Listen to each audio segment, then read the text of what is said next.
नमस्कार दोस्तों, एक बार फिर स्वागत है आपका बस्तर डायरी में। बस्तर डायरी के माध्यम से हम लगातार आपको बस्तर की विचित्र चीज़ों को और अद्भुत चीज़ों को लगातार दिखाते रहे हैं। और अभी आपने देखा होगा वीडियो शुरू होने से पहले हम एक बल्ब आपको दिखाए थे और कुछ लाइट्स दिखाए थे। आप यकीन करेंगे वो बल्ब कितने साल पुराना है? 75 साल पुराना बल्ब वो है जो आज दिनांक तक चल रहा है। जी हाँ, बिल्कुल सही सुना आपने, 75 साल पुराना बल्ब है। और ये जो लाइटें लगी हैं ये भी लगभग उतनी ही पुरानी है, 75 साल पुरानी है। आज के जनरेशन में लाइटें जो है 1 साल या 2 साल की गारंटी की होती हैं, ये लेकिन पिछले 75 साल से लाइटें जो है लगातार जल रही हैं।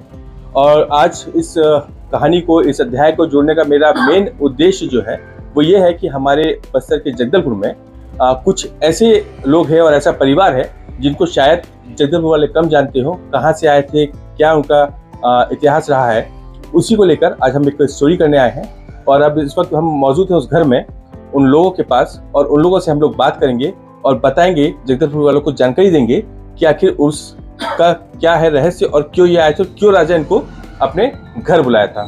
तो वो शख्सियत हमारे साथ मौजूद हैं, हालांकि वो चौथी या 5वीं पीढ़ी है। अभी उनसे जानकारी पूरी अच्छे से लेंगे। अनिल कुमार दास जी हमारे साथ मौजूद हैं। इनसे हम जानकारी लेते हैं कि कितने पुराने वर्ष, कितने सालों से ये यहाँ पर हैं, इनके पुरखे यहाँ पर हैं और किस तरीके से ये आए थे। और बताया जाता है कि बहुत पुरानी चीज़ें जो हैं इन्होंने संजो के रखी हैं, जो बहुत पुरानी है, लाइक 700 साल पुरानी चीज़ें हैं। और खुद ये लोग 350-400 साल से यहाँ से रह रहे हैं। बहुत सी ऐसी रोचक जानकारी है, रोमांचक जानकारी है जिनके माध्यम से लेंगे। अनिल जी, आपका सबसे पहले स्वागत है बस्तर डायरी में। धन्यवाद सर। अनिल जी, हमेशा बस्तर और जगदलपुर वाले लोग जानना चाहते हैं, जैसा आप जानते हैं कि एक बस्तर जो है टूरिज्म प्लेस है, तो लोग यहाँ पे चित्रकूट वाटरफॉल्स और ये सब चीज़ें देखने आते हैं। हमको जानकारी प्राप्त हुई कि आप सबसे पहले यहाँ पर आए थे, जैसे कि आपने मेरे को अभी कुछ देर पहले बात हुई थी कि आपके जो पुरखे हैं वो पहले ईंट का काम करते थे और अब जो है आप एक सुनार का काम करते हैं। और स्वर्णकार जो है, बोला जाता है कि सबसे पहले आप पहले स्वर्णकार है बस्तर के, जगदलपुर के पहले स्वर्णकार हैं। तो आप थोड़ा सा मेरे को डिटेल में बताएंगे कि आखिर कहानी क्या थी, कहाँ से आए थे? एक्चुअली हम लोग सर पूरी से आए हैं। हमको करीब 350 या 450 साल पहले यहाँ के तत्कालीन उस समय जो राजा थे, हमारे पूर्वजों को लेके आए थे। यहाँ ब्राह्मणों की बहुत कमी थी, इसलिए उनको एक बस्ती बसाया जाए और यहाँ पे पूजा पाठ, खासकर दंतेश्वरी माई और जगन्नाथ जो हमारे आराध्य देव हैं, उनको विशेष रूप से उनके सेवा सत्कार करने के लिए उनको बुलाया गया था। और जहाँ तक सोनारी के संबंध में मैं आपको जानकारी दूँ कि करीब 120 साल पूर्व 1899 की बात है, 1899 की बात है। उस समय से हम लोग के काम कर रहे हैं। इससे पहले हमारे पूर्वज जो है ईंट बनाने का काम करते थे। तो एक महिला ने हमारे दादाजी को एक अपने शादी की जो बिंदिया होती पहनते हैं, उनको उन्होंने रखा था और कुछ पैसे उनको उधार में लिए थे। जब दोबारा उस बिंदिया को मांगने आई तो हमारे दादाजी से वो खो गया था। तो काफ़ी मनाने बुझाने के बाद भी उन्होंने माना नहीं और डायरेक्ट राजा को उन्होंने शिकायत की कि एक ब्राह्मण जो है मेरे बिंदिया को ऐसा मैंने गुमा दिया, या फिर जैसा भी उनको उचित लगा। तो राजा ने हमारे पूर्वजों को बुलाया और पूछा कि बात क्या है। उन्होंने कहा साहब मेरे से गुम हो गया और इनका चाहे पैसा ले लो चाहे डबल सोना ले लो। तो उन्होंने जिस लेडीज़ का या जिस महिला का ये बिंदिया था, उन्होंने जिद किया कि मेरे को मेरा शादी का सामान है, मेरे को वही चाहिए। तो हमारे दादाजी फिर बोले कि ठीक है। वो थोड़े से कलाकार टाइप के भी लोग थे। उनका कहना था कि मुझे कुछ समय दिया जाए और मैं कोशिश करता हूँ इसको करने का। तो राजा के काफ़ी बीच बचाव के बाद वो महिला भी मानने के लिए रेडी हो गई। उसके बाद हमारे दादाजी बैलगाड़ी में बैठकर, उस समय गाड़ी घोड़ा कुछ नहीं था, रोड भी नहीं था, बैलगाड़ी में बैठकर धमतेरी गए। वहाँ एक किसी पुराने सोनार से उनकी परिचय हुई। उन्होंने कलकत्ता से मांगा गया कुछ एस्टिमेट दिया और कुछ छोटा सा गाइडलाइन दिया। उनको तो कुछ मालूम नहीं है, लेकिन जो हमारे दादाजी थे आज से 120-25 साल पहले, वो एक अद्भुत दिमाग के व्यक्ति थे। उन्होंने आया और सारे अपने जितने भी मैंने बुद्धि और गुण को उन्होंने उसमें लगाकर उस बिंदिया को बनाया। बनाने के बाद राजा के पास पुनः उसको लेके गए और उस महिला को बुलाया गया। तो महिला ने कहा कि वही बिंदिया है, इन्होंने झूठ बोला। तो राजा ने कहा कि मैं तो जानता नहीं हूँ कि वो बिंदिया इनका है, कैसा है। तो राजा ने फिर से आदेश दिया कि सर आपको मेरे सामने बिंदिया को बनाना पड़ेगा। उन्होंने फिर 4 से 5 या 6 दिन का समय लिया और राजा के सामने ही वो बिंदिया बनाकर सोने को दिया। राजा ने खुश होकर उनको एक मुकुट प्रदान किया। उसके बाद उन्होंने कहा कि आप, मेरा आदेश है कि आप आज से यही काम कीजिए। उसके बाद हमने पूरे बस्तर में इसका नाम उजागर हुआ और राजा ने भी बड़े खुशी से, उस समय हमारे घर में टांगे में आना जाना होता था, तो आज उस जमाने से लेकर आज तक ये मान के चलिए कि मैं तीसरा पीढ़ी हूँ। मेरे दादाजी ने पूरे 60 साल या 60 वर्ष के पूरे 60 वर्ष उन्होंने इस सुनारी काम को किया। हम जगदलपुर के कोने कोने में ऐसा कोई घर नहीं होगा बस्तर जिले में जहाँ हमारे हाथ से बना हुआ जेवरात न हो। आज जमाना बदला है, रेडीमेड का है, लेकिन फिर भी मैं ये कहूँ कि 100 साल पहले से लेकर आज तक ऐसा कोई घर नहीं होगा, चाहे दंतेवाड़ा ले, चाहे कोंडागांव ले, चाहे सुकमा ले, क्योंकि हम लोग पहले सुनार है। उस समय सुनार नाम का कोई चीज या कोई आदमी जगदलपुर में उपलब्ध नहीं था। उसके बाद से उन्होंने किया, उन्होंने बहुत प्रसिद्धि प्राप्त की। उसके बाद उनकी फिर मृत्यु हो गई। उसके बाद फिर उनके जो 3 लड़के थे, जिसमें हमारे एक पिताजी भी, उनके बड़े भाई, तो वो लगातार उस काम को करते आए हुए हैं। और आज मैं तीसरी पीढ़ी हूँ जब लगातार काम को कर रहा हूँ। और आज हमारी भी वही पहचान है, वही जो हमने आज से 120 साल पहले जो पहचान बनाया था ब्राह्मण स्वर्णकार के नाम से, जिन्होंने राजा ने ये उपाधि हमको दिया था कि आपका कोई नाम नहीं होगा, आप ब्राह्मण स्वर्णकार के नाम से ही काम करेंगे।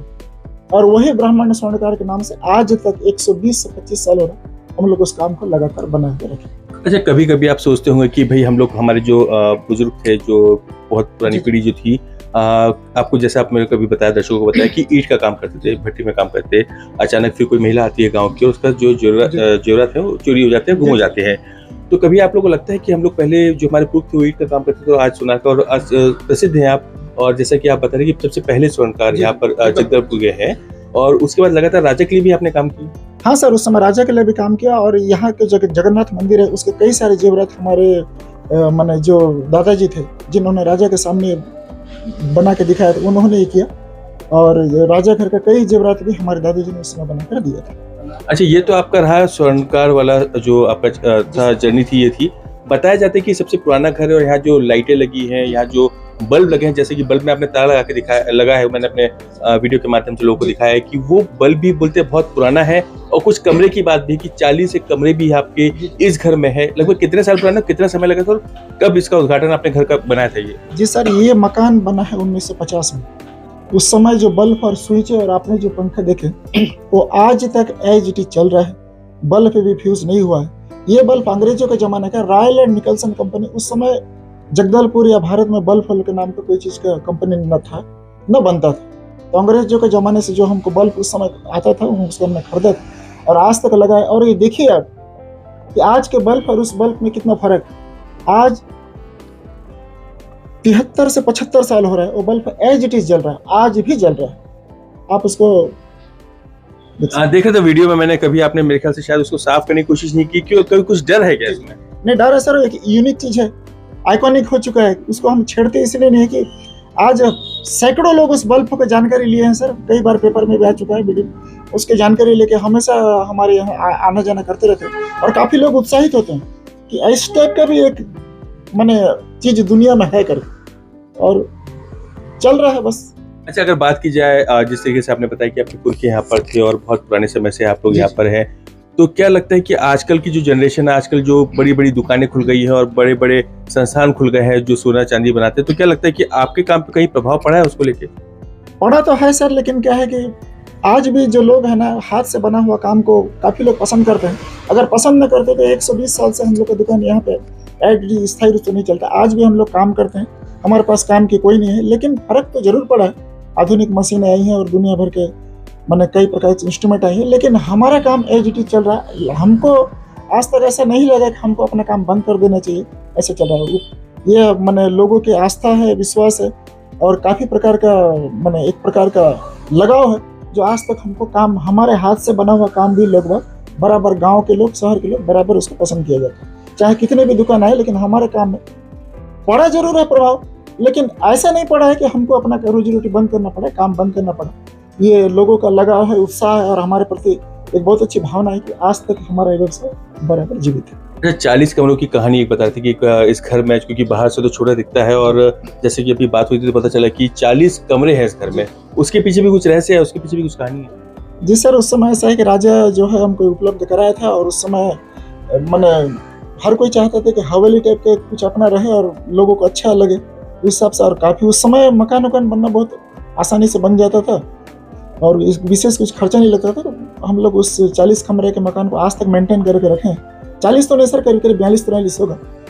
और हमको उसको डिजॉल्व करने का कोई मैंने इच्छा नहीं लगता। हमको बहुत अच्छा लगता है हमारे पूर्वजों ने मकान छोड़ कर गया, हम उसको बराबर संभाल कर रखें सर। लगभग कितने लोग रहते होंगे 40 मकान? क्योंकि 40 कमरे का मकान एक बहुत बड़ी हवेली तो नहीं बोलते, मैं तो उसको हवेला बोलूंगा, हवेला बोल सकते हैं। सामने से बहुत छोटा दिखता है, अंदर बहुत गहराई होगी, उसको हम लोग देखेंगे अभी। लेकिन 40 कमरों और 42 कमरों के मकान में कितने लोग रहते होंगे? करीब करीब सर 14, ये करीब करीब मान के चले कि 9 और 7 13 21 लोग करीब रहते हैं सर। 21 लोग रहते हैं। बाकी जो कमरे हैं वो खाली रहते हैं, आप लोग उसको मेंटेन कैसे करते हैं? फिर आज जो समय सड़क के ऊपर है, क्योंकि आज प्रदूषण ज्यादा हो गया, धूल ज्यादा हो गई और मेन सड़क भी आपके घर के सामने, तो उसको मेंटेन कैसे करते हैं? सर पहले मैं आपको बता दूं, मकान इतना मजबूत बना हुआ है, आप वीडियो में भी देखेंगे, इतना हार्ड लकड़ी और इतने मतलब मोटे मोटे दीवार के, उसको उतना मेंटेनेंस की जरूरत भी नहीं पड़ती। आजकल देखिए सब हर काफी चीज डुप्लीकेट आ रही है, सिरमेट इरमेट ये सब, लेकिन हमारे मकान में जो भी चीज लगे हुए हैं एकदम परफेक्ट चीज लगा हुआ है, इसको मेंटेन उतना करने की भी जरूरत नहीं। अच्छा, अगर बात करें हम जो कनेक्शन है आपके लाइट्स के, क्योंकि ये खबर जो है खासकर इसी के लिए है कि पुरानी चीजें जो है आज तक काम कर रही है और आज तक मौजूद है। जैसे कि मैंने देखा कि आपका बल्ब बंद भी हो रहा है, चालू भी हो रहा है, आपने उसको बंद करके रखा है, उसको चालू भी करके रखा है, साफ नहीं किया, ताला लगाया हुआ है उस बल्ब में। ताला क्यों लगाया हुआ है? सर ताला ऐसे इसलिए लगा हुआ है कि वो अब जब से लगा हुआ है तो उस समय क्या था कि एक ट्रेंड था ताला लगाने के, सामने को ऐसा कुछ करे, लेकिन जो ताला लगा है आज तक लगा हुआ है। हमारे ये मान के चले कि 75 साल से ताला लगा ही हुआ। चाबी है ना उसकी? चाबी गुम हो गई सर।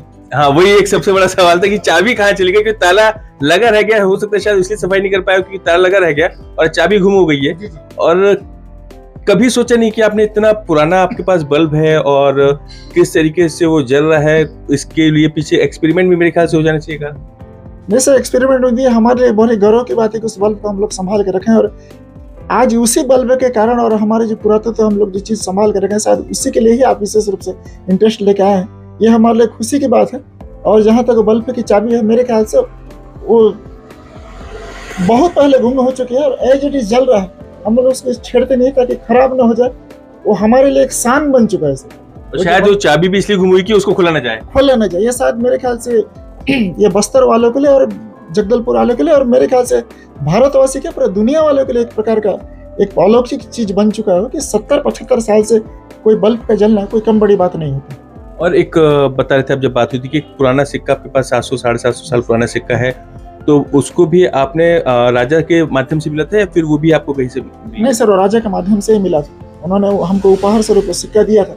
उनके कब के पूर्वज हैं, मेरे को कम से कम 600-700 साल पुराना सिक्का है, उसको भी मैं आपको दिखाने की कोशिश करूंगा। और क्या मतलब अभी कभी कभी सोचते होंगे ना आपकी, जैसे पुराने जमानों में जैसे आजकल देखा होगा अपने की कोई एक बड़ी उपलब्धि हासिल करता है तो 26 जनवरी 15 अगस्त को सीएम साहब से पुरस्कृत होते हैं, किसी अधिकारी से पुरस्कृत होते हैं। उस समय 600-700 साल पहले आपके जो बुजुर्ग हैं, आपके पुरखे हैं, वो सम्मानित थे, तो किस तरीके का आप फील करते हो और किस तरह आपको लगता है? नहीं सर, ये तो बहुत गौरव की बात है। उस समय तो मुख्यमंत्री प्रधानमंत्री नाम का सरकार नाम का कोई चीज तो नहीं था, राजा और रजवाड़ों का चीज था। तो राजा ही भगवान के स्वरूप था, वही प्रधानमंत्री था, वही मने मान के चलिए राजा ही भगवान था। अगर वो हमको इतना बड़ा उपाधि दिया है और उपहार स्वरूप एक स्वर्ण का सिक्का दिया तो हमारे लिए बहुत गौरव की बात है। हमने सारी चीज़ों को आज भी संजो कर रखा हुआ है, ये हमारे एक पहचान बन चुकी है और इससे हमको काफ़ी मने उत्साहित होते हैं और बड़े गौरव की बात है सर। तो आपने देखा किस तरीके से जो पुरानी चीजें हैं वाकई मजबूत और टिकाऊ होती हैं। जैसे कि आपने देखा कि एक बल्ब जो लगभग 72-75 साल से लगातार चालू है, उसमें किसी प्रकार की छिड़कानी नहीं की गई है।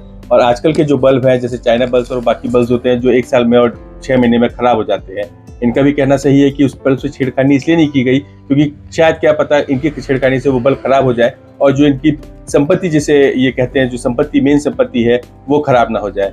लगातार बस्तर डायरी के माध्यम से ऐसी रोचक जानकारियां और ऐसी अद्भुत चीजों को देखने के लिए बने रहिए। पूरे हिंदुस्तान के पहले उड़िया ब्राह्मण है जो सुनार का काम करते हैं। एक सही बात है ये।